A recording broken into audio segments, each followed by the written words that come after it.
April22 here, happy Wednesday, bringing you all the tips, tricks, and movement details of the WODs during this quarantine. I hope you all are doing great, staying safe, and staying healthy. Today we're looking at herky jerky and grip and rip. Herky jerky is 4 time, 50 wall balls, 40 single dumbbell hang clean and jerks, 30 single dumbbell box step-ups, 2,000 meter bike erg, 30 single dumbbell box step-ups, 40 single dumbbell hang clean and jerks, and 50 wall balls.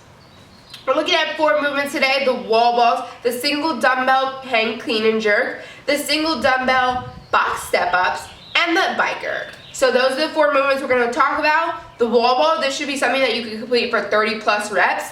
So a weight that you can manage for 30 plus reps when fresh. I'm not saying that the strategy you should go for today. We'll talk about strategy a little bit later. That's also if you have to substitute a movement because you don't have a wall ball, think of a weight that you can do for 30 plus reps unbroken. We're looking for hip flow knee crease. You're going to use an explosive hip extension to press that ball overhead, and if you have a wall ball and you're doing traditional wall ball sets, you'll allow that ball to release, touch a target, and come back to you, allowing that when that ball comes back to you, you're going to allow it to bring you down back into that squat.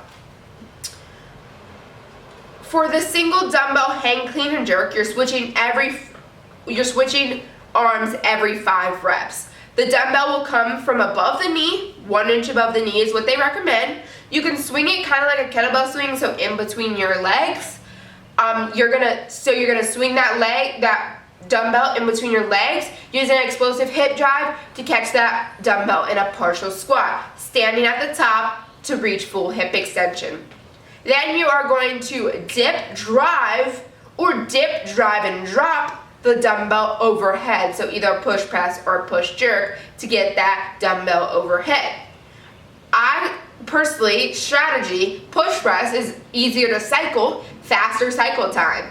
But you have to think about the fatigue that maybe your legs and your arms will endure from not dropping under the dumbbell. So it's something to think about. If the weight is light enough, maybe a push press is a better strategy for you. If the weight is a little bit heavy, go ahead and drop under it, and it will relieve you from some fatigue.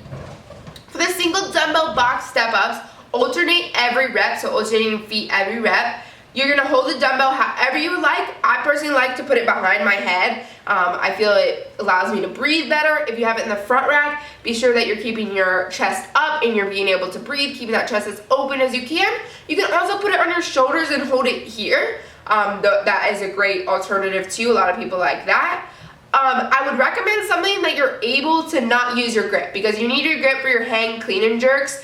So use something that you can use less grip strength. So if you hold it back here, hold it loosely. If you hold it here, don't death grip it. Just hold it where you can stabilize it to rest on that shoulder. When you do it in the front rack, maybe holding it like this instead of holding on to each of the heads of the dumbbell. Try to relieve that grip anywhere that you can.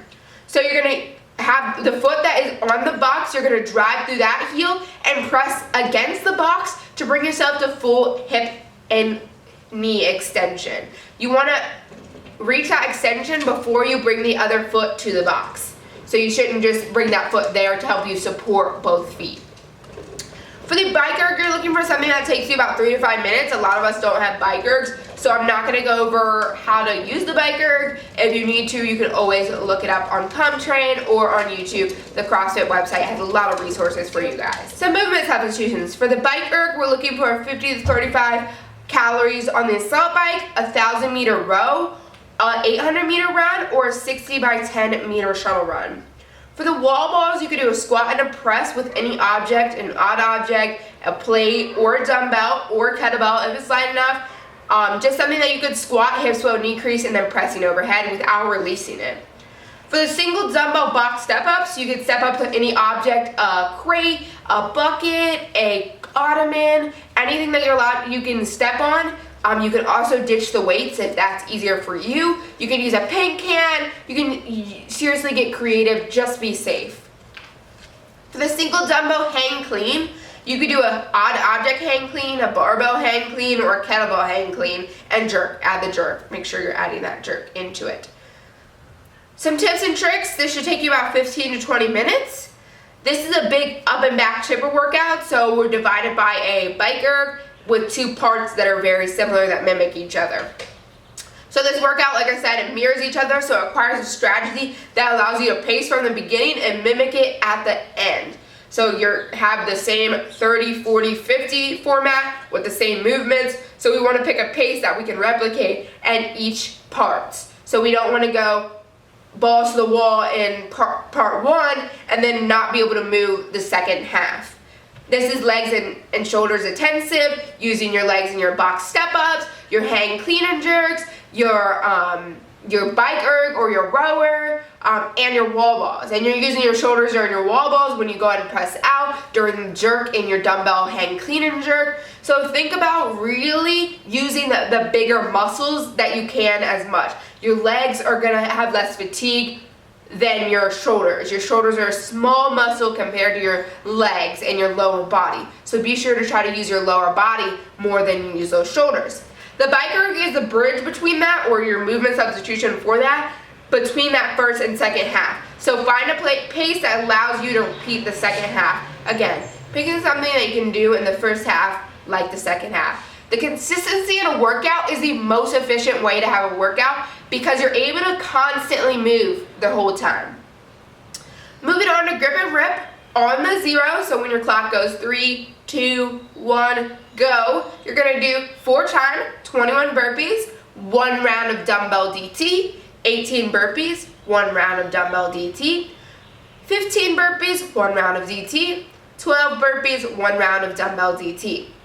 On the 10, you're going to do 4 times 21 air squat hops over the dumbbell, 1 round of dumbbell DT, 18 air squat hops over the dumbbell, 1 round of dumbbell DT, 15 air squat hops over the dumbbell, 1 round of dumbbell DT, and 12 air squat hops over the dumbbell with 1 round of dumbbell DT. Dumbbell DT is 12 dumbbell deadlifts, 9 dumbbell hang power cleans, and 6 dumbbell push jerks. Some movement details, we have 5 movements today. The burpee, the air squat hop over the dumbbell, the push jerk with the dumbbell, the deadlift with the dumbbell, and the hang clean with the dumbbell. The burpee is a standard burpee. We're going to have that chest and thighs hit the ground. We're going to reach full hip extension with a clap overhead and air between the feet, and that will end our rep. For the air squat hop, you're looking to squat, hip below knee crease, and jump to the other side. So coming up out of that air squat, hopping over to the other side. When the feet hit the other side, that counts as 1 rep. It's kind of like your burpees of the barbell. Once you go over to the other side of the barbell, that counts as 1 rep. Very similar to these air squats over the dumbbell. For the push jerk, this is a dip, drive, drop, standing at full extension. That will complete your rep. For the deadlift, the dumbbell is outside the feet, hinging down and touching one head of the dumbbell to the ground and standing up. For the hang power clean, you're hinging 1 inch above the knee, using that powerful hip drive to drive the dumbbell to the front rack position, landing in a partial squat and standing to full extension. Some movement substitutions for dumbbell DT. You have a couple alternatives. You have 4 alternatives. 2 will allow you to do a single dumbbell variation, and the other 2 are just with kettlebells or slam balls. So the single dumbbell modifications are 12 single dumbbell deadlifts, 6 on each side, 9 Russian dumbbell swings, so you're going to hold one head of the dumbbell and swing it like a kettlebell, 6 single dumbbell push jerks, holding both heads. Instead of one, you're going to hold it in the middle, and you're going to do your push jerks like that. Or you can do 12 dumbbell deadlifts, 6 on each side, 10 single arm dumbbell hang cleans, 5 on each side, and 6 single push jerks holding it with both hands like I demonstrated before. Or you could do 27 kettlebell swings or 27 slam balls to mimic the whole round of DT equaling 27. For the air squat hops, you can do jumping air squats in place. Some tips and tricks. The first part is alternating burpees with the hero wad DT. The second part is alternating air squat hops with DT. We're capping the first part at 9 minutes, allowing 1 minute of rest. The second half is not capped, so you can go as long as you can to hit the end of the workout. The score is the sum of both of the parts, so be sure to keep track of each of your times on your parts to upload it into SugarWOD.